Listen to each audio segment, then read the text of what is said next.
नमस्कार दोस्तों, Ashok Singh agree show में एक बार फिर आपका स्वागत है। मैं हूं आपके साथ अशोक सिंह। राजमा यानी किडनी बीन भारत में पारंपरिक और पौष्टिक फसलों में से एक है।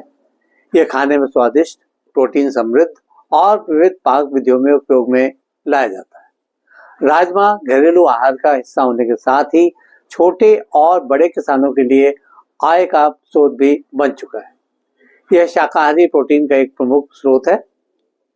यह मिट्टी में नाइट्रोजन फिक्सेशन में भी योगदान देता है, जिससे अगली फसल की बेहतर वृद्धि होती है। इसके अतिरिक्त राजमा कृषि विविधीकरण, किसान आय और स्थानीय खाद्य सुरक्षा के लिए भी महत्वपूर्ण है। राजमा में प्रोटीन की अच्छी खासी मात्रा होती है। सूखे राजमा में लगभग 20 से 25% तक प्रोटीन होती है।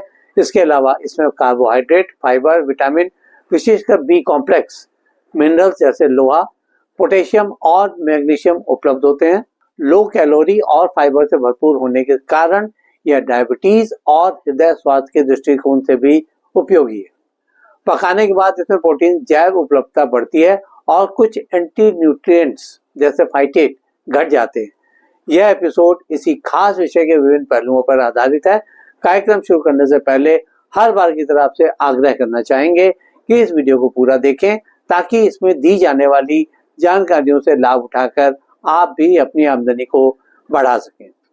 आपसे एक और अनुरोध है कि सिर्फ इस वीडियो के आधार पर नहीं, बल्कि किसी कृषि एक्सपर्ट से मशविरा करने के बाद ही खेती करने का निर्णय करें।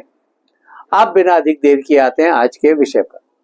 शहरीकरण, स्वास्थ्य के प्रति सचेत उपभोक्ता और प्रोटीन की मांग बढ़ने से राजमा की उपयोगिता बढ़ रही है।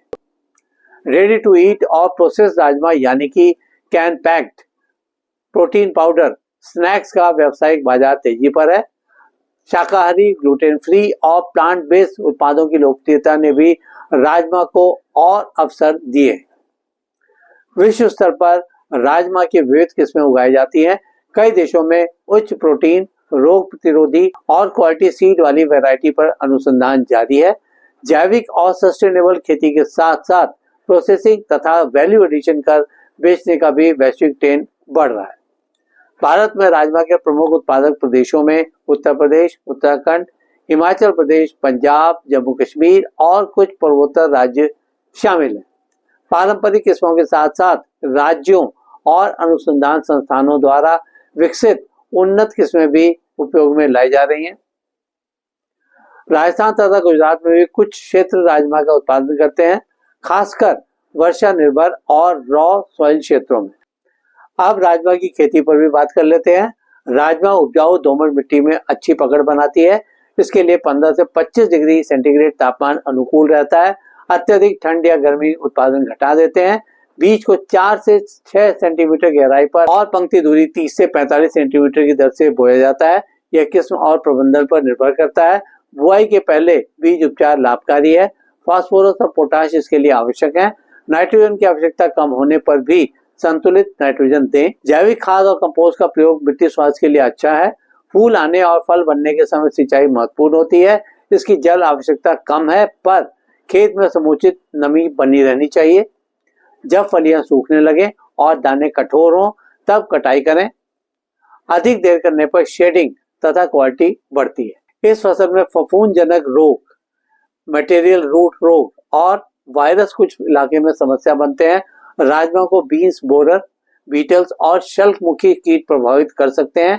इनका प्रबंधन प्रतिरोधी किस्मों का उपयोग, चक्रीकरण यानी क्रॉप रोटेशन, बीज उपचार, समय पर रोग निवारक छिड़काव और जैविक उपाय जैसे बीटी या नेमाटोड प्रबंधन से किया जाता है। खेत की सफाई, बचे हुए पौधों का नष्ट करना और पर्याप्त हवा का प्रवाह रोकथाम में मदद करते हैं। कटाई के बाद सुखाना, साफ करना और नमी नियंत्रित भंडारण आवश्यक है। दीर्घकालीन भंडारण के लिए दाने की नमी 12% से नीचे होनी चाहिए।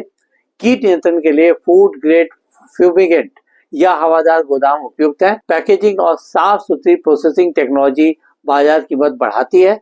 कृषि अनुसंधान केंद्रों द्वारा उच्च उपज, रोग प्रतिरोधी, जल्दी पकने और बेहतर गुणवत्ता वाली किस्मों का विकास किया जा रहा है। इसके साथ ही बायो फोर्टिफिकेशन यानी कि लौ या जस्ता में वृद्धि पर भी जोर है। इस पर भी शोध कार्य चल रहे हैं ताकि पोषण मान और माइक्रो न्यूट्रिएंट गैप को कम किया जा सके। उन्नत बीज प्रौद्योगिकी, ब्रीडिंग और जैव नियंत्रण के क्षेत्र में लगातार प्रगतियां हो रही हैं। राजमा के लिए लोकल मंडी, सहकारी और एग्री बिजनेस चैनल उपलब्ध है। वैल्यू एडिशन जैसे रेडी टू ईट, प्रोटीन आधारित स्नैक्स, राजमा आधारित आटा और कंसंट्रेट ने नए बाजार खोले हैं। अब इसकी खेती की सावधानियों पर एक नजर डालते हैं। बीज की गुणवत्ता की जांच कर लेनी चाहिए। उर्वरक या कीटनाशक का अनुशंसित मात्रा में प्रयोग करना चाहिए। रोग फैलने के मौसम में जैविक नियंत्रण अपनाना चाहिए। यह आय का अच्छा स्रोत है। जहां तक इसे प्राप्त होने वाले लाभ की बात है तो नाइट्रोजन फिक्सेशन, पोषण सुरक्षा और वैल्यू एडिशन के अवसर हो सकते हैं। मौसम, फसल रोग, बाजार भाव में उतार चढ़ाव और भंडारण तथा लॉजिस्टिक संबंधी चुनौतियां भी सामने आ सकती हैं। क्वालिटी और सर्टिफिकेशन के साथ निरंतर सप्लाई सुनिश्चित करने पर राजमा का निर्यात संभव है। विशेषकर इससे तैयार और पैकेज्ड प्रोडक्ट्स की मांग अंतर्राष्ट्रीय बाजार में बढ़ रही है।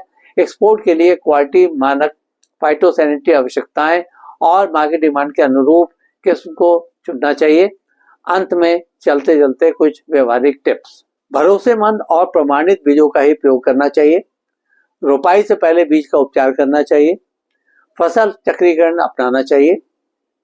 राजमा के बाद उसी खेत में दलहनी फसल नहीं लगानी चाहिए। खेत में पौधों की संख्या इस तरह से रखें कि पौधों को हवा और सूर्य प्रकाश मिलता रहे।